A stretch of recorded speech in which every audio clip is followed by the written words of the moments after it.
Yo, hi guys, this is Ziggy channel, and today I'm going to teach you about chemistry and under the topic periodicity.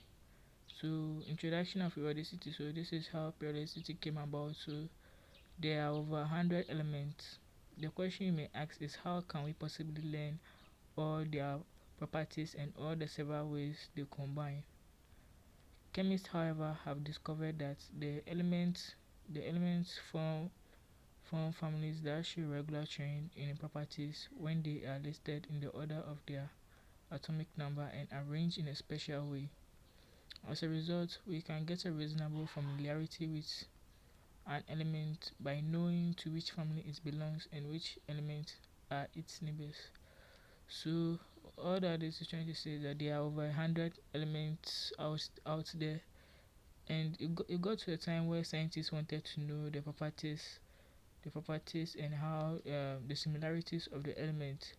So one day they discovered that when they arrange the elements in the atomic number, they will be able to find trends, find the trends and be able to discover their similarities and all those things. So that is how periodicity came about. That is how they formed the periodic table, and the periodic table was how they arranged the elements in their atomic number in order for them to be able to discover or show that maybe element is a metal or a non-metal and all those things.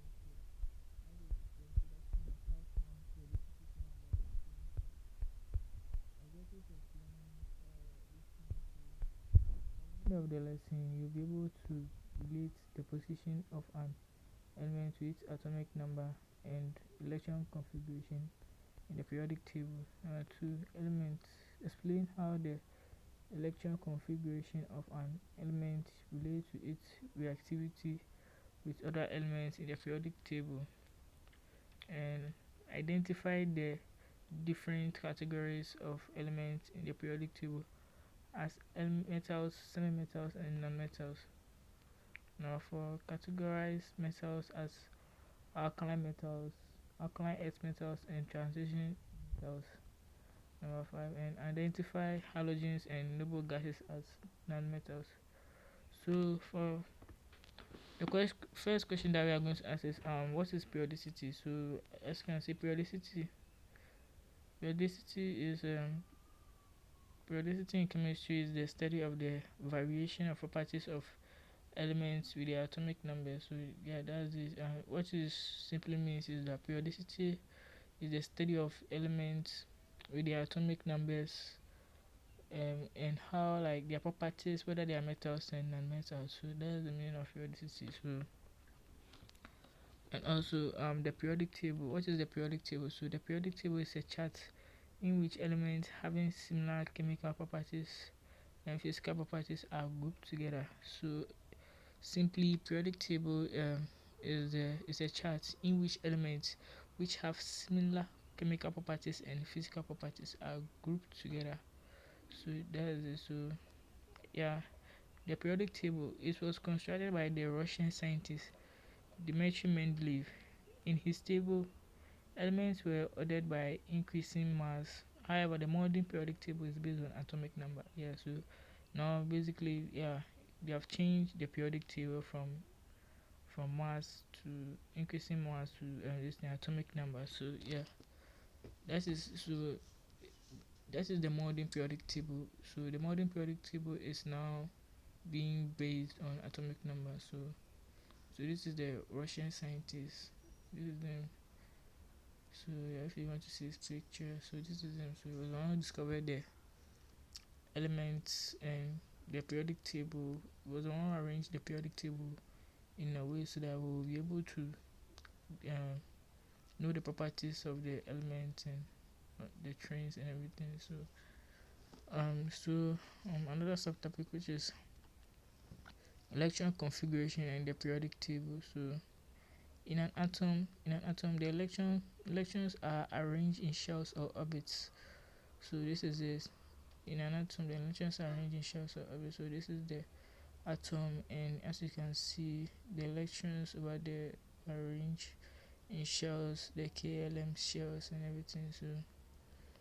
So the arrangement of electrons in shell or orbit around the nucleus of atoms is called electron configuration. So um the arrangement of the electrons in the shell or orbit around the nucleus of an atom is called electron configuration. So that's the meaning of electron configuration. So there is a pattern that is developed among the ground state electron configuration of atoms. This pattern explains the periodic table. So consider the electron configuration of the elements lithium, sodium, and potassium. So lithium 1s2, 2s1, and sodium 1s2, 2s2, 2p6, 3s1, and potassium 1s2, 2s2, 2p6, 3s2, 3p6, 4s1.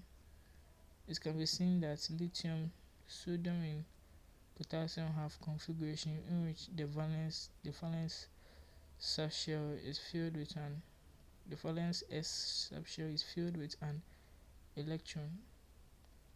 So let us look at the configuration of beryllium, magnesium, and calcium. So as you can see, this is beryllium, so which is 1s2, 2s2, and this is magnesium 1s2, 2s2, and 2p6, 3s2. So this is magnesium, and calcium 1s2, 2s2, 2p6, 3s2, 3p6, 4s2. So all these elements, beryllium, magnesium, and calcium, also have an subshell that is filled with two electrons.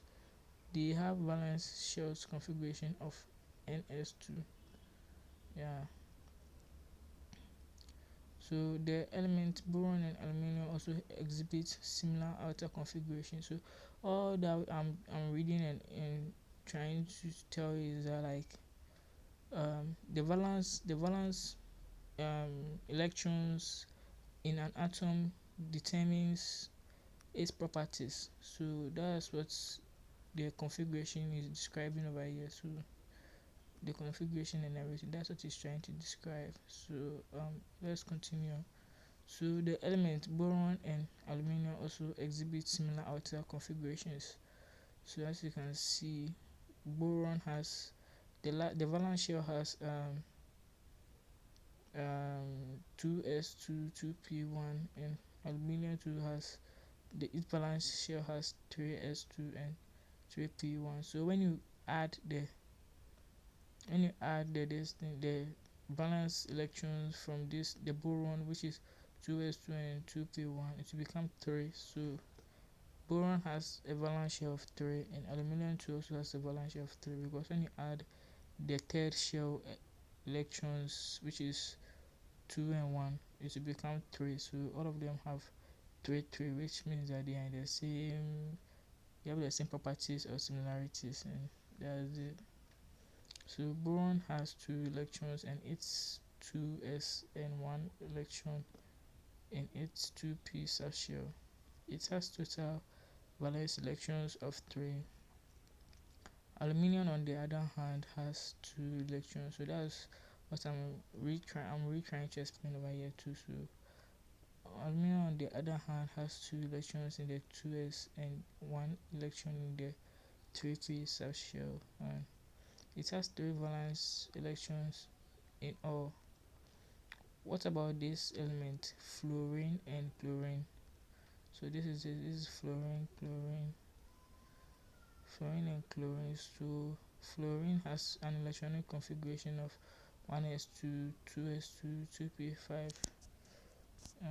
So when I say 1s2, the 2 after the letter that I mentioned means that exponent 2. So that is what is over here at the fluorine place. So 1s2, 2s2, 2p6, 3s2, and 3p5. These two elements, F and chlorine have similar valence shell configuration of ns2, np5. So the meaning of the n over here just means that principal quantum number, which is the same as the shell that it is in. So the n over there is just a variable. It can be represented with any number, which is 1 or 2 or 2. That is, the n over there is just describing something to you. So each of these elements has a total of 7 valence electrons. Moreover, the elements, helium, neon, and argon also have the following configuration, which is helium has 1s2 and neon also has 1s2, 2s2, 2p6, and argon also has 1s2, 2s2, 2p6, and 3s2, 3p6. So for these elements, helium, neon, and argon, it can be seen that apart from helium, which has a filled 1s subshell, neon and argon has a valence shell configuration of ns2, np6. Though neon and argon each has a total of 8 valence electrons, it can be concluded that all the electrons in each of the categories that was compared form a group of elements with similar valence electrons. So yeah, that's all the demonstrations over here about the elements I mentioned earlier on. Is just telling you that the valence shall just determine group the group of the valence selection just determine the group of the elements, and the valence shall also determine its period, periodic this thing. So that is it. So let's continue. So this is the periodic table, and this is the periodic table. This is how elements are being arranged on the periodic table and all those things. So electron configuration, another subtopic over here, which is electron configuration and the activity of elements. So yeah, we are talking about the electron configuration and reactivity of elements. So which means that the electron configuration of an atom can determine its properties like its reactivity and all those things. So let's continue. It is the valence electrons that are primarily involved in chemical reaction. Similarities among the configuration of valence electrons, to bracket the valence shell configuration, accounts for similarities of the chemical properties among groups of elements. Though the properties of elements in any group are similar, generally the elements with the valence electrons of 1, 2, and 3 to 7 tend to react, into brackets, lose, gain, or share their valence electrons with elements to form closed shell with electron configuration of ns raised to the power 2 and np raised to the power 6, whereby n is the principal quantum number, so we can determine the shell that we want to represent it with. So this tendency is called the octet rule. So as you know, the octet rule means that the outermost shell of the electron must contain 8 electrons in order for it to be stable. So that's what the octet rule means. So let's continue. So because the bonded atoms have 8 valence electrons, for example, all the group 1 elements have a valence configuration of ns1. These tend to form compounds by reacting with other elements such as the halogens by losing their 1 valence electron. So all this is trying to say is that group 1 elements have a valence electron of 1, so they tend to react with halogens, and halogens have a valence electron of 7. So when they come together, it becomes an octet rule and it forms a stable compound. So that's what that is trying to say. So let's continue. The end result is that they will have 8 valence electrons in their valence shells.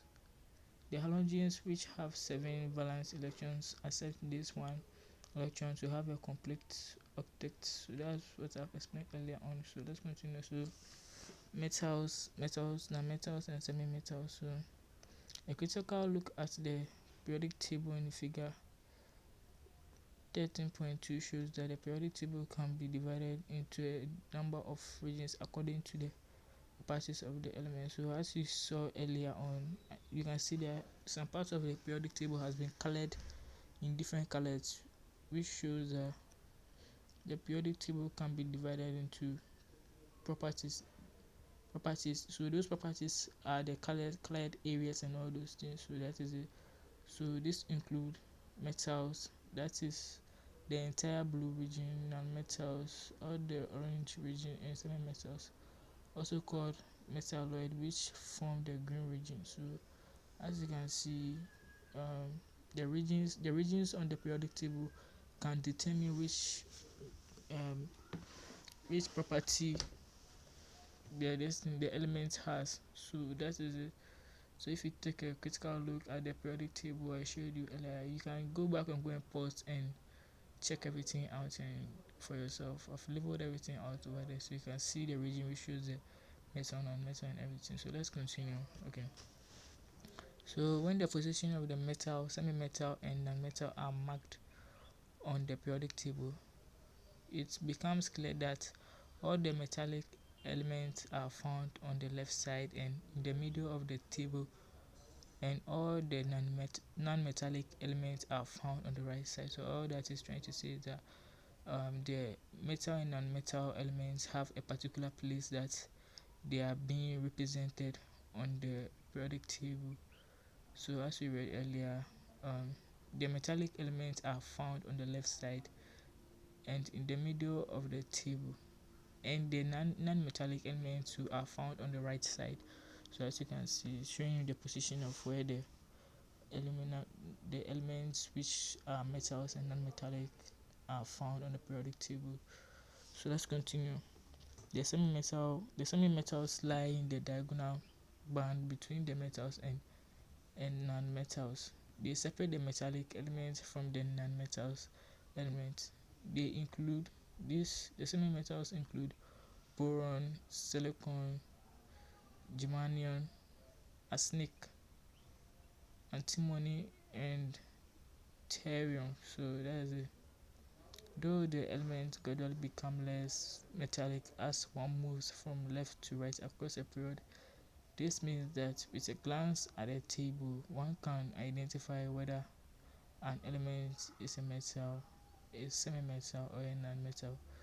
So as you know, when you go and you can determine whether an element is a metal or a non-metal because of the proton number and shielding effect and all those things. So we'll get to that later in the next chapter. So don't worry about the shielding effect and all those things. So the shielding effect of an element can determine whether if it is a non-metal or a metal across the periodic table. So the periodic table can just, if you just watch the periodic table, when you just see the atomic number and the places where the elements are represented on the periodic table, you can just identify that, oh yeah, this is a metal and non-metal. So let's continue. So metals. A metal is a good conductor of heat and electricity. So the alkaline metals are the metals which have a valence electron of 1. Yeah. So example of alkaline earth metals are example of alkaline metals are lithium, sodium, and potassium. So they are found on the far left side of the periodic table. They are followed immediately by the alkaline earth metals, which have a valence electron of 2 or an outer configuration of Ns2. Examples are beryllium, magnesium, and calcium. They are also called because they form alkaline solution. This is that is produces excess hydroxide ions OH, which when reacts with water to another place too. So the transition metals are found in the middle of the periodic table. They are made up of thin, thin columns of electrons. They are the bridge of elements between group 2 and 13. The first row of transition metals elements include scandium, titanium, vanadium, chromium, magnesium, iron, cobalt, nickel, copper, and zinc. The the elements that make up the alkaline metal. Alkaline earth metals and transition metals are all metals. So note these things. You have to notice. So metals have important uses. Copper is used in electric wiring because it conducts electricity better than most metals. Yeah. So aluminium and iron are used in automobile parts because they are ductile, malleable, and are cheaper than other metals. So all this is trying to say is that metals have important uses. So some of them have specific uses. Some of them are used for wiring, and some of them are used for making parts for mobile phones, and because they are cheap and malleable, which means they can just be bent and to any form so that they can be put inside a mobile phone. So that is it. So this is an image of a copper and some of the other metals. So you can check it out if you want. So um, uh, um let's continue. So non-metals. A non-metal is usually a poor conductor of heat and electricity. The halogens into brackets example fluorine, chlorine, and boron are next to the noble gases. A beryllium are next to the noble gases. The halogens have 7 valence electrons in their valence shells. The noble gases example helium, neon, and argon are found on the far right of the periodic table. The elements that make up the halogens and the noble gases are all non-metals. So yeah, summary. So as you can see, the periodic table is a chart in which elements having similar chemical and physical properties are grouped together. So similarities among the configuration of valence electrons into bracket, the valence shell configuration into bracket accounts for similarities of the chemical properties among group of elements. So another summary too is that the periodic table can be divided into a number of regions according to the properties of the element. These include metals, nonmetals, and semi-metals, also called metalloids. So another summary too is that the elements that make up the alkaline earth metals, and transition metals are all metals, and also the elements that make up the halogens and the noble gases are all non-metals. So please, thank you for watching my video, and please, if this is your first time, please subscribe and like my channel. So thank you very much.